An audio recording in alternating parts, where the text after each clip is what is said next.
మీరు తక్కువలో తక్కువ ఇప్పటి నుంచి ఒక 6 గంటలు అయితే ఖచ్చితంగా టైం కేటాయించాల్సిందే.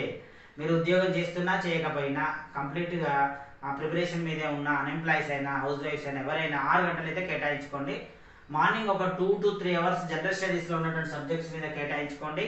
నెక్స్ట్ ఈవినింగ్ ఒక 2 to 3 అవర్స్ మనము సబ్జెక్ట్ మీద కేటాయించుకోండి. ఒక 40 నుంచి 50 రోజులు కనుక మీరు కేటాయిస్తే సబ్జెక్ట్స్ అన్ని కంప్లీట్ అవుతాయి.